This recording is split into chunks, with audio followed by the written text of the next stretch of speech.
Happy holidays, metalheads. Welcome back to another episode of Last Words presented by The Pit. We're talking Christmas, we're talking Hanukkah, we're talking heavy metal Kwanzaa, and even Festivus for the rest of us. I'm one of your co-hosts, Doc Coyle of Bad Wolves and host of the X-Men podcast. I'm Katy Irizarry of Season of Mist and Outburn Magazine. And I'm Jordan Knowles from 2 Minutes to Late Night, representing for everyone who is Jewish and ghoulish. And our special guest, very special guest this week is Black Dahlia murderer, screamer extraordinaire, Trevor Strnad. Welcome to the show, my friend. Yo, thanks for having me, guys. I'm feeling mighty festive tonight. Are you now? Well, I mean, everyone here brought some piece of apparel. And, I guess you're just, Trevor reminds me of a kind of gritty Santa prequel. I do have body by Santa a little bit. I gotta admit like DC Comics, Frank Miller. For sure. The Dark Santa. Trevor, you guys are, the Black Dahlia Murder is putting out a Christmas stream. It looks like it's gonna be so much. It looks like it's got concerts, it's got skits. Tell us about this. Yule 'em all, man. Yule 'em all, man. It drops the 18th, which is Friday. Yeah, it's over an hour. It's got live performances from 4 different locations, one of which is an old church that we managed to weasel our way into. It's very beautiful. There's some skits. There's a claymation part that's awesome that has voiceovers by our guitar player Brian. There's a lot of drunken shenanigans. There's a special guest that I really want to tell everybody, but I can't. It's that good. I gotta keep it under wraps, but it's funny as hell and people are gonna like it. We managed to land Neil Hamburger to host the whole thing, which was huge. Yeah, and he delivered the goods for sure. Definitely right on brand with our band's sense of humor. So yeah, I'm really happy with how it came together for like something that we conceived like the idea in like a week and then just jumped right into executing it. Like it's come together very nicely, actually. I'm very happy about it. Trevor, how are you? What are your thoughts on Christmas? Do you have a good time? I like Christmas. I don't really have anything festive going on here. Like I kind of blew my Christmas load in Detroit when I was there with the band doing the Yule 'em all thing. But I like Christmas. I like Christmas music. I don't really put it on myself necessarily, but when I encounter it, I'm down. Christmas music reminds me of working at Frank's Nursery and Crafts when I was in high school. Anyone who worked in retail is scarred for life. Dude. Yeah, definitely. I was the Christmas tree guy at Frank's Nursery and Crafts. So I had like scrapes up and down my arms from the branches. And I was covered in sap all the time. I feel like we hear about, coal miners and like farmers, but we never hear about the Christmas tree guy, and his suffering and his trials and PTSD from getting stabbed with pine cones in the face. And I'm glad you paid some respect to that. Now we know empathically what you went through. All right. Shout out to them. And they need to bail out. How about the Christmas tree guy? The Christmas tree guys need to bail out. All right, folks, this week it's our Christmas episode. So we are obligated by these hats that we are wearing to talk about some Christmas music. Everyone's got a very strong opinion about Christmas music. Most people would assume that everyone on this show hates Christmas music. I think that our audience is going to think that.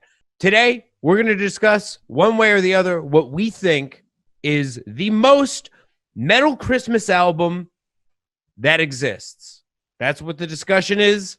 Trevor, do you want to kick us off? Do you have... Yeah, I got a good one for you guys. It's the Tales from the Crypt Christmas record that the Crypt Keeper sings all the songs. Yes! Oh my God. Yeah, it's from the mid-'90s, and it's got death metal vibes. There's a lot of gore. There's a lot of mutilation. You're decking the halls with parts of Charlie, like lots of bad puns. It's great. It's honestly awesome. It's so awesome. John Cassier is just clearly real drunk doing the whole album. It's perfect. Yeah, he's just going off. There's like a pun per minute on there, per 30 seconds even, just firing away. Do you think they had like like a writer's room for that album? Just like people up till like 3 a.m. having to write that many Christmas puns? Because there's one for every. Yeah. I can imagine the whole round table right now. Katy. This is going to be like my teenage girl pick. It's The Nightmare Revisited, and it's basically the soundtrack for The Nightmare Before Christmas as redone by a whole bunch of different rock, metal, like you've got everything from like Rodrigo y Gabriela, which is just like flamenco, Spanish style music, Korn, Rise Against, Marilyn Manson. It is just an awesome sampling of the bands of that era of like the late 90s, early aughts. And it's so fun. There's definitely some songs that are terrible. There's some songs that are great, but either way, it is a great time. And this is totally just like it's definitely not going to be the most metal album, but this is my like inner goth girl pick, and I'm going to stand by it. I had to listen to this album for an old podcast, and I got to be honest, Katy. I've never been more embarrassed to listen to music in my entire life. I was listening to it on the subway, just so scared that someone was going to like hear just like new metal Nightmare Before Christmas coming out of my earbuds. But you were right. Listen, it's for you to bring up your teen goth girl. That's exactly what this album is for. This is just right. But you know what? As embarrassed as you are, I have no problem cracking that window in 20-degree weather with my hot cocoa as I drive through the neighborhood blasting that. No shame. The actual best version of that would be probably Avenged Sevenfold did a song called Little Piece of Heaven, which they did with a couple of guys from Oingo Boingo, and it's very much in the style of the music from that film. And it's one of their best songs and feels all Christmassy and kind of cool. I don't know if you guys know that song. I do know that song. It's kind of fun. It's like amazing. It's one of my favorite songs by him. Doc, what do you got?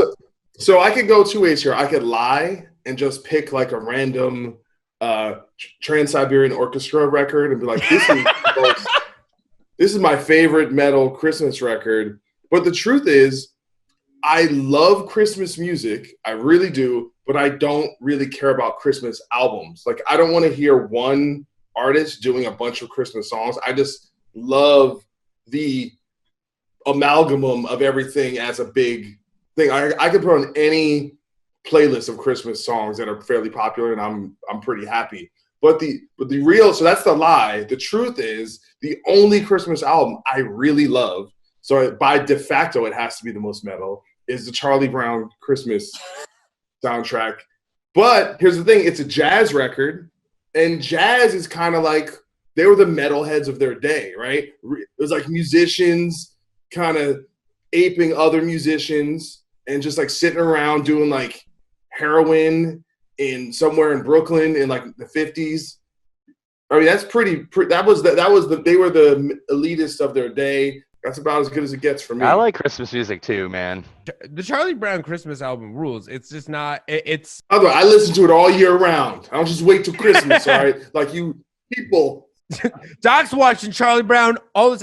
He's skipping the Great Pumpkin. He's listening to the Christmas album in Halloween. Hey, I'm from Jersey, okay? You listen to the album, you watch the movie, all right? Watch this, both the first one and the sequel. Can I just say I also thoroughly enjoy Christmas music, but my all-time number one Christmas album, not a metal album, would absolutely be NSYNC's Christmas album. That adds up. I just think it is a total classic. But if you like it ironically, then it is kind of metal. In some ways. I feel like most people, based on like what they know about me, they think I'm going to pick the King Diamond, just the single, No Presents for Christmas. We covered it on my show, But no, the most metal Christmas album in the world, just based on concept, is Neil Diamond's Christmas album. The most famous Jewish like pop and rock singer making a Christmas album. It is evil to take Christian people's money like that. I love Neil Diamond. He's a maniac. He is the funniest of just like the weird Vegas, like, I don't even know what to call that kind of rock or whatever, like mom, dad rock. Something. Yacht rock? Is it yacht rock? Is he? I don't know if he's yacht rock. Trevor would know. The casino circuit. You only rock. play at like casinos. Listen, and shit. a lot of casinos on boats, bro. Yacht rock is like Toto and Hall & Oates, and that's not the same thing. Crooners, I guess. I don't. Granddad rock. A balladeer. Either way, Neil Diamond, the most metal thing ever was just being a famous Jewish person singing Christmas songs, taking so much money from Christian people on Christmas. That's awesome. Well played. Yeah, it's literally like Neil Diamond went down people's like reverse Santa, went into people's houses and just took money out of their wallets and ran away. I have to weigh in on that. So I'm atheist, agnostic. You put me whatever boat you want to, and yeah. I feel like Christmas has for me nothing to do with religion at all. I think it's just a pop culture thing, and it's fun. And yeah, that's kind of how I look at it too. Mm-hmm. You know. Yeah, it combines. Basically, here's my favorite things about Christmas. Okay, drinking, eating like the things that are worst foods for you, and watching Christmas movies. That's pretty much it. Like, so by the way, I love those things 365. Watch movies, drinking, and eating crap. I love it. So it takes that and it distills it in its most perfect form where you can do it guilt-free. You're like, oh, it's just part of the tradition, baby. That's the only reason why I got this rum and I'm watching this movie 58 times and just eating cakes. You're talking about like New York Christmas or like East Coast Christmas. Like, I think that really has like, it doesn't, even though Christ is in the name of the whole like thing, it's just a festival. It's just got a very different vibe. Growing up in like Colorado as like being a Jew is weird because it's like like I am not religiously Jewish at all, but it's one of those things where I don't really get a choice in it. Like in the Midwest, it feels more or like just sort of in the middle ground, it feels more religion based. But being out here, like it's just like Christmas is like, yeah, we're drunk and we're watching Batman Returns. Christmas. Yo, good reminder. Thanks for that. Yeah, Batman Returns that's my Christmas movie because I just want to be a little bit spooky. I go with Gremlins for that. Gremlins, like I feel like a forgotten Christmas classic. Well, yeah. What about is that like the most metal Christmas movie? Actually, Krampus could have been good. It was almost good. They made it really cheesy with like I don't know. It could have been amazing. It was like I'm with you, Doc. It should have been an 8. But the monster itself, the Krampus monster, a good movie is still out there. Could have been the most metal Christmas movie. All right, well, that does it for the holiday episode of Last Words here in the pit. Trevor, tell us about Yule Mall. Tell us all the details for tomorrow. Yule Mall, December 18th, 7 p.m. Eastern Time. But it's up for 48 hours. A lot of joking, a lot of toking, and a lot of blokes. And you can get tickets at yulemall.nightshiftmerch.com. Hell yeah. Hell yeah. Hell yeah. Doc! You can find me at Coyle on Twitter and Instagram, or you go to my website, www.doccoyle.net. Katy. And you can find me on Twitter and Instagram at Merciful Kate. You can follow me on all social media at 2 Minutes to Late Night on Instagram, at 2M2LN on Twitter. If you want to hear all of our hot takes, including our reviews of this week's albums, check out the podcast version of this show, available on all podcasting platforms. Follow The Pit on all social media at We Are The Pit to see other cool videos like this interview we just did with Fear Factory. We're here every Thursday, even during the holidays, to talk about heavy metal with all of y'all. Bye-bye now.